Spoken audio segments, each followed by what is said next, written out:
Hello my friends, John LaRuffa here with another straight up solo, and in this episode we're going to take a look at Guild Academies of Valeria. Valeria, pardon me. This game is a game I'm playing solo, of course. Everything's always solo in this channel. It is not a beat your own score. There is an Anima, and there's several different levels you can play against. So why don't we go ahead, jump right in, and take a look. Okay, folks, and as usual, please like and subscribe to my YouTube channel if you haven't done so already. And if you have, thank you so much for that support. I really do appreciate it. So you've got the main board over here, and this is what I want to focus on, but I also have my board. This is the player board that I'm using right here. And then the player board for the opponent, which is over here, which is somewhat inconsequential for this video because it basically mirrors what you're doing. So I figured I might as well focus most of my attention over here and then kind of show you what I'm doing.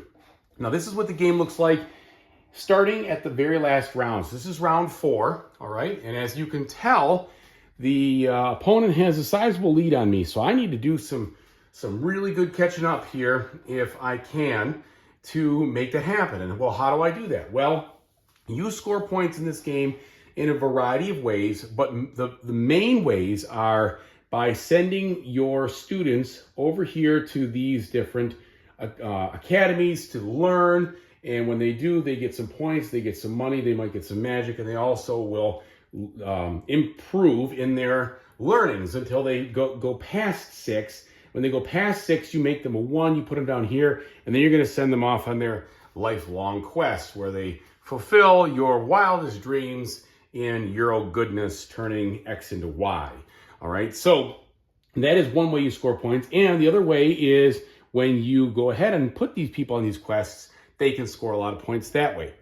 The other thing you can do to score points is a variety of stuff at the end of the game in regards to these buildings over here. These purple guild masters or whatever they're called, I can't remember, up there, they give you kind of end game scoring points, which are really important. And that's pretty much it. There's not a whole other lot of ways to score. So that's what you're trying to do. Now, the opponent scores every time they build a building, every time they build one of these little monuments. So that's where he scored all his points. As you can see here, every time he builds a building, he scores 5 points. You start with one building, but he's built a lot, and there's 2 off camera you can't see, or I guess you can't see. There's 8 total that he has, plus he has 4 monuments, so he's gotten a tremendous amount of points because of that. Okay, so this game is played in 4 rounds and in 4 turns, okay? I should say 4 rounds and 4 phases. So let's go through these. Instead of explaining the phases in detail, I'm going to play an entire turn here, but the 4 phases are basically drafting dice, putting your guys into these academies, going on quests, and then restoring or resetting, okay? That last phase is just a reset. And you actually won't see the reset at the end because this is the end of the game, so we won't do that. In fact, we'll just score it. All right, so it happens that I am the first player because I'm in the, I'm not winning. So I have these 3 guys, and I must go to one of these 4 ports, draft one of the dice, pay the dice cost, and then I can either do the action that it says here, or I can do a banking action to get money. Now, I've got a ton of money, so I'm not going to be doing any banking actions.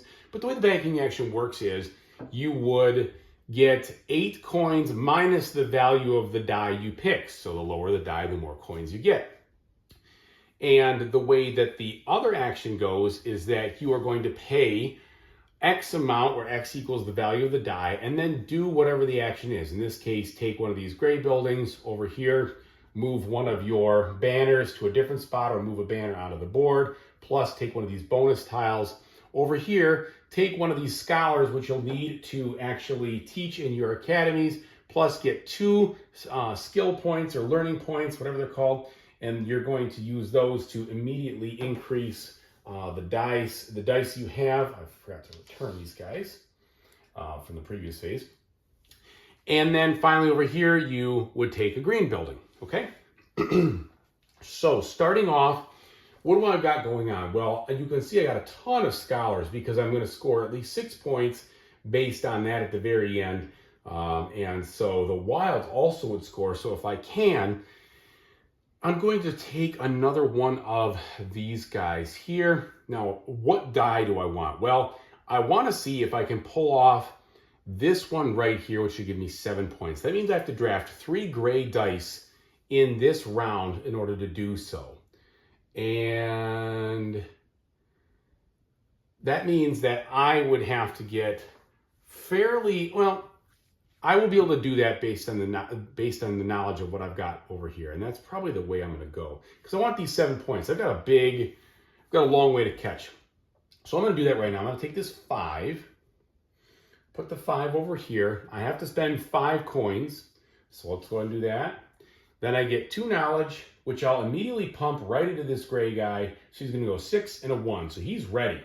Okay.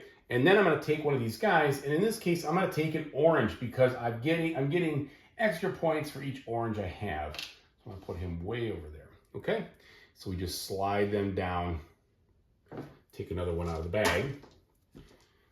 And that is my turn. All right, now we flip over a card. He's driven by 4 cards. No matter what, there is a typo. 2 of the 4 cards do not say take the lowest die value. They should take, all of them should take the lowest die value. That's where he gets it. It's not hard. I don't even think you have to really print the card. You just have to know that. It's very simple to remember. Okay, so he's going to put it over here. He's going to take the lowest die value, which is a 4. All right, and then he is going to discard this favor. And he is going to then roll 2 dice to see where he's going to put his final banner. Actually, so he says, yeah, use green if the rival still is unplaced, or in the purple if there's no one placed. So on the 6 means he's going to put it over there, but he can't put it on the one that he's already on. So we're going to just re-roll it again. 6, come on. 2. All right, so he puts his thing over here. All right, so that is his turn. Very simple and easy to accomplish there. Now, I told you what I'm doing. I'm trying to scoop up these gray dice. And so the next one, excuse me, is going to be here. It's going to cost me 5. Put it over here, down to 5. And I get to move one of my guys up. And the one I want to move up is going to be the one that gives me things for, let's see. I might want different districts. Yeah, like it's the one that gives you different points for every different district you have.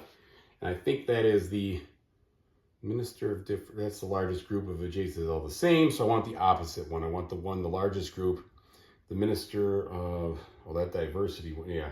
The urbanizations, this is one for each per tile for the one largest group of adjacent tiles that have different guild icons.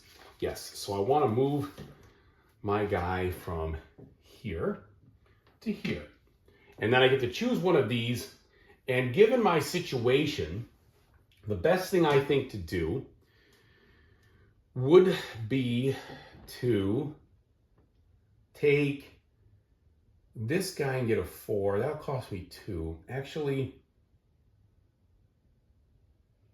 so I'm gonna have the gray I need, and I'm gonna hope to get, I guess I can hope to get an orange. Let's do that. So we're gonna take this one, and actually, I'll take this one because I can look in the bag and get an orange 4. So this will cost me 2. And slide these down. I can look in the bag, get an orange 4, and maybe, just maybe, I'll figure out how to pull off getting 2 more contracts here at the end and scoring. So here's my orange 4, like so. All right. So I've completed my turn. I moved up a banner, and then I got one of those tiles. So let's see what he's going to do now. He is going to go to this dock. He's going to take the lowest one, and then he is going to draft this professor on the right, and he's going to add 2 knowledge points to the lowest of his tiles, and I just go to the one, well, obviously it's the lowest, but there we go. If it's ever ambiguous, they give you the choice, which I like. Okay. And then finally for me, my last turn, I'm going to get that last gray die over here. It's just going to cost me 1. However, I get 2 discounts for over there, so I don't even have to pay for it. And then I get to choose a tile. And what I think I want is probably this one right here. And not because I'm going to be able to use it, but because it's going to give me a red, which I might be able to configure in the right way. However, I also made one of these little monuments, which is good. And so in doing that, the best thing I think to do would be to get this tile right here, and I can play it and flip a die immediately, making this 1 into a 6. There we go. That was very helpful. Because without that, there's no way I was going to get through to this. All right, so that was some nice serendipitous luck over there. And his final turn now will be to go over here, draft the 1, and then he's going to take this bottom building and he's going to put it down up here now. And since he just completed a 3, he's going to put this over here. He gets 3. Normally you have to do all of them, but the like I did, where you have a complete monument, he only has to do 3 out of 4. So he gets 5 points. 1, 2, 3, 4, 5, based on the rules. Okay. So now we are done with the drafting phase. We've all drafted 1 die apiece from 3 different places. And one thing I could have done, and I will do, and I want to back this up just a minute. I want to spend some money to get some of these magic tokens. So I'm going to spend 1, 2 just to get extra magic, because I might need that. All right. Now, because you can do those anytime actions when you put your guy down. Okay, so now we're going to go through his, what is it called? His education phase. So the first thing he's going to do, he graduates once they go to 6. Instead of having to exceed 6, he graduates a little bit earlier. So we're going to take all of his dice over here. And I guess at this point, I'll just move the camera so you can kind of see what the heck I'm doing. So he's going to take all of his dice and he is going to add 1 to every single one of them. So this 4 becomes a 5. This 2 becomes a 3. These become 5s. And this is just based on the rules. This is just, it tells you exactly what to do on these cards. 4 and then a 2. Then you look at his professors and he has 4 of them are scholars. So each of these are going to get 1 per scholar for the highest dice. So he's going to make this into a 1 because it graduates 2, 3,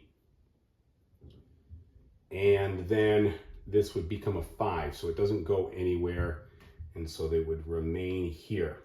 So he is done in the education phase. Now it comes back to me. Let's go ahead and show you what I'm going to do. Now I'm going to not let the camera tip over. That's the first thing. So what I'm going to do now is I'm going to start assigning them to all of these buildings. And I'll just show you a building up close because they're kind of far away. It all has some conditions where I have to have a certain type of die or a certain number of die or whatever. And if I have that, then I can do these things. And a lot of them also will have the professors on there. So this one requires a whole bunch of stuff. I have to have an orange professor, 2 orange die and a red die, 2 orange dice and a red die. And then I can flip a die over. I must flip a die over, give them 2 knowledge points, spread out however I want, and get 2 points. And it's an all or nothing thing. So you have to have exactly what it needs, no more, no less, unless you have some of the wild things or other things out there. So in the case of what I'm doing here, I did not do a lot of investment into gray, but I can put this one, since this is 3 to 5 of any color over here with a red, we can put that over there. That'll make that a 6. And then with these 2 orange, I could put the orange out here, do this, and then this 6, I think the only thing I'm going to be able to do is put him over here, could use any color I want, and then that will boost him up. So I have put all my guys out. Now I get 1 coin for every unused professor, that's 7. And I get any of these icons here, so that's going to be 3 more, because 2 and 1 is 3, 1 more magic, and 1 point. Okay, so I have done that part. Now I will go through and educate. So I'm going to turn this one. It says, if I've got this, I get 1 knowledge and 2 coins. 1, 2 coins. Here's my knowledge. There we go. He is graduated. Here, I'm going to get 1 knowledge, making him a 6. 1 more coin and 2 more points. And then here, I'm going to get 2 knowledge, 1 coin, and 1 point. And on this case, I'll make this guy, he's going to go 4, 5, 6. I don't think I'm going to have enough to pull off this, but we'll see. So he becomes a 6. I have done all my education. Now we go for the quests. So, oh wait, one more thing. I'm going to spend a magic here to make this a 1. Because you can educate these guys if they're in there, and I have 2 more. So it's going to leave me a little short. And I don't think there's anything I'm going to be able to do about it. So what that means is I'm going to end up with one of these becoming a 1 and one of these becoming a 5, and it's just going to be the way it is. I'm going to be a little short, couldn't pull it all off. Now we go to the quests. So I have the 3 graduated dice over here. I can put down this, and my torch shows it's my dice. That'll give me 7 points. I'll take those 7 points right now. All right, puts me to 39. Plus I move this up over here, and I'll come back to that. He has 4 of these dice, and what his rules are is he's going to try to get the most points possible out of everything, spreading them out the best way possible, and only one of the dice have to match. So he's going to put it over here. He's going to put it over here. That is 5. All right? So he's going to get 5 points. He ignores everything else. Let's go ahead and give him the 5 points right now. And he goes up 2 spots on this. He ignores this swapper, but what he will do is he will get this tile right here. He will put it over here. That tile's worth 3 points to him. 1, 2, 3.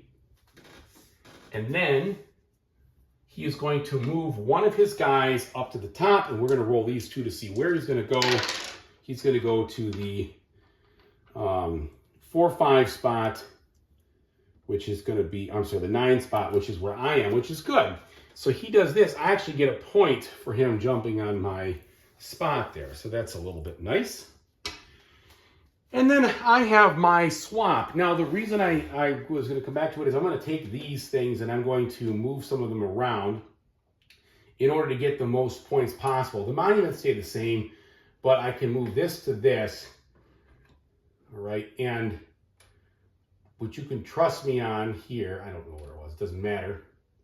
You can trust me on the fact that this is a better configuration for this building over here, based on scoring. Okay, now I gave him the 5, I gave myself the 7. Boy, I sure hope I gave myself the 7. Pretty sure I gave myself the 7. And then that is it. Now, normally at this point, what you would do is you'd reset everything, play another round. However, the game is over.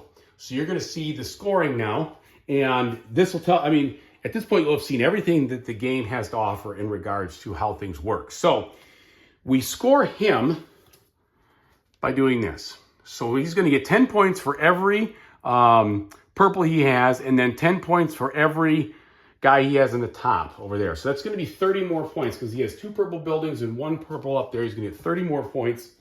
That's going to put him at 91. And I'm playing it easy, which is, he's really scored well on that. Now for me, I have a little bit of a different situation. So we're going to look at endgame scoring over here. The first thing I'm going to do is tally up all the scoring on the prestige buildings I have. So this one is worth 2, 4, 6, 8 based on the configurations of red. So that's going to put me at 48.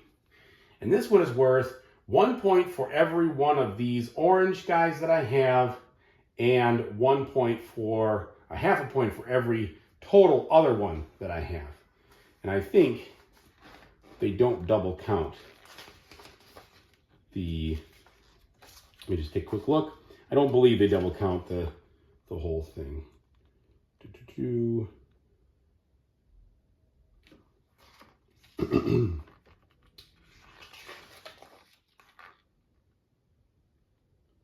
It's frustrating it's not listed there.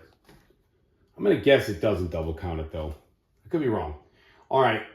Well, it says all the other colors. So maybe I don't know.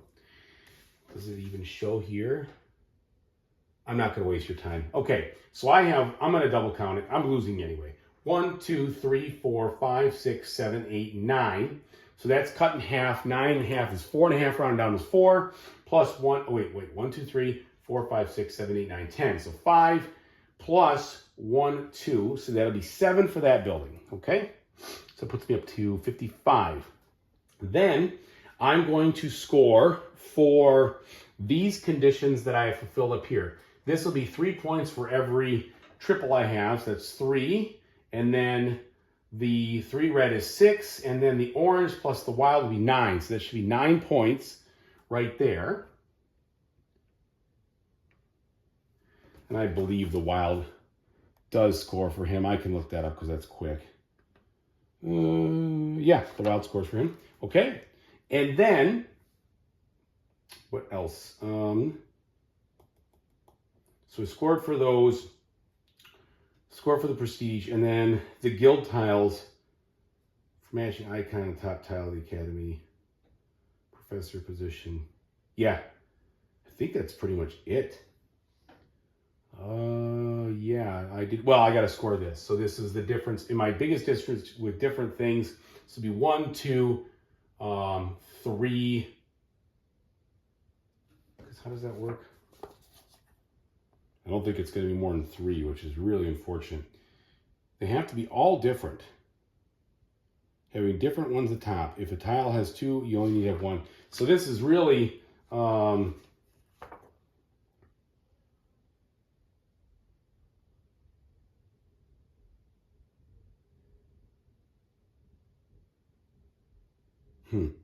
interesting.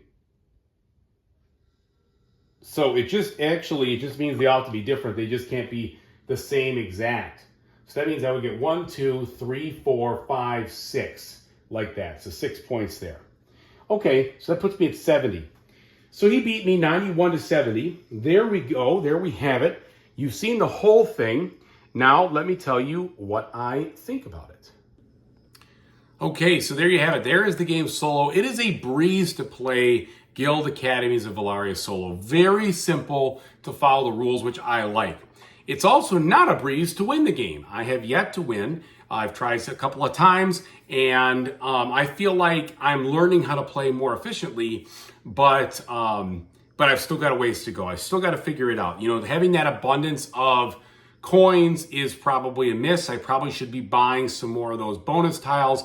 I need to figure out how to squeeze more efficiency out of this game, and that is why I'm not doing well. The game appears to be in abundance, right? Like, you don't feel like you're really all that constrained. However, it's a false sense of security, I should say, especially playing against a solo bot, because you feel like, oh, okay, I'm getting this, I'm getting that. But if you notice when I was bumping up, I only got halfway up that quest completion tracker.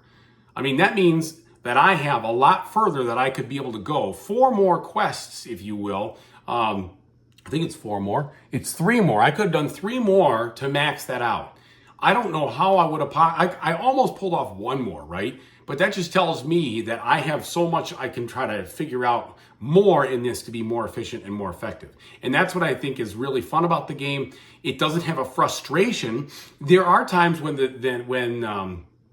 the solo opponent will take the die you want or complete a quest faster that you didn't quite get your guys out on. It's not a one and done as far as if he goes there, I can't go there. We both go there, but once the quest is completed, the card just gets discarded and it moves to something else. So there is a little bit of a race to try to get what you need to do before he gets it.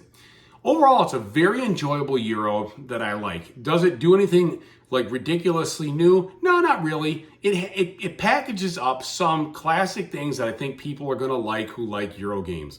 You need these kind of conditions to turn X into Y, right? And the puzzle of the game is trying to figure out how to turn X into Y for the best reward and not to do too much. Because one thing I didn't talk about is if you graduate a student but there's nowhere for it to go, it gets discarded, it's wasted. So you don't want to do that. You want to keep the students ready to go but not graduate them early if there's no quest for them to go to. And the quests, again, are all or nothing. You either fulfill the whole thing or you can't do any of it. And so that makes it so it's even more specific on when you have to send things to where. The buildings you take are important because they kind of push you in a direction of what dice you should be favoring and what professors you need to be favoring. I had a ton of professors in this game. I probably could have used a little bit more focus on something else. I don't know if it was the buildings per se or it was just maybe making sure my banners, I had 2 out of the 3 banners score. I wish I had been able to do 1 more. And I feel like there was at some point maybe a time I could have spent 4 coins to boost that banner up, which is a free action. So there's a lot to think about, but it is not an overly complex game by any means. The player aid of how to play is pretty good. You can follow along on the back and do all this, but I found that after 2 rounds of my first game, I had the workings of it. Where the rule book stumbles and falls down a little bit is that they explain a lot of what the stuff has got going on here, but they don't explain all the buildings. And you noticed how I was kind of questioning what was going on, and maybe had I gotten a little bit more there, it would have been a little easier. They give you an example of the 3 buildings, which is helpful, but it just doesn't make it perfect. Maybe it doesn't need to be perfect. I don't know. They have these little reference cards. I'm going to tell you though, if you have a hard time with near vision, if you need reading glasses or whatever, and I'm on the cusp of that, this text is just too darn small. There is no reason they had to make it this small, and I feel like that was a mistake. Same with these player aids that walk you through everything. Some of this text is just ridiculously small. They should have just made these bigger. They should have just put 1 more piece of cardboard in here, printed them bigger, it would have been totally fine. The game is a little bit of a table hog, but that's okay. I don't mind that. I've got a nice table, luckily, as far as nice space. It's an old table, but it is a table hog, and I imagine that if you were not playing it solo, if you play with 4 people, you are going to fill up a big 4-foot by 5-foot table no matter what. Solo, it's not a big deal. You just have to spread it out a little bit. I didn't find it too ridiculous. The only quibble I have is that restoration phase, that reset phase. You are discarding a lot of different things to cycle through stuff. Is that a big deal? No. Does it take a little while and is tedious? Yes. It's a small quibble. It really doesn't impact the gameplay. It's just one of those light annoyances, if I had to say anything bad about the game. But for the most part, it's a really good game. If you like Euros, you're going to like this one, I think. You saw it all, okay? So what I'll say is this. There's a lot of ways to put this game together, so to speak, to be more efficient. But there is not a lot per se to discover after you've played it once. Not to say that you have put all the combos or whatever, but you know the game. After you've played it once, there will not be a discovery of, ooh, I wonder what this would be like or this would be like. It's all about pasting together the right strategy to get the most points. And so for that reason, I like it. But if you're looking for a game where you're going to be able to play all sorts of different strategies in regards to wildly new things, it doesn't go that far from the center line there. So either way, it's a game that rewards strategic play, even though there is dice. The dice, I would say, it's minimally random from that standpoint. The most random thing is every time you go through restoration phase, you are going to wipe all the dice off the bottom, so you're going to have a fresh offer of everything you need to select. And that is the most random thing of all. Not the rolling, not the what tiles come up. I mean, that is there, but there's so much variety. You're always going to have something that you could use. But if you need a specific number of dice for a quest and they don't come up, well, you're going to have to retool your plan. This is all there is to it. And dice do carry over if you don't graduate them from one turn to another. But if you do graduate them, so long. So thanks again. I really hope you enjoyed watching this review. Thanks so much for being a part of my channel. I really appreciate it. And as I always say, whatever you do in the future, I really hope you have a fantastic time doing it. Take it easy, everybody.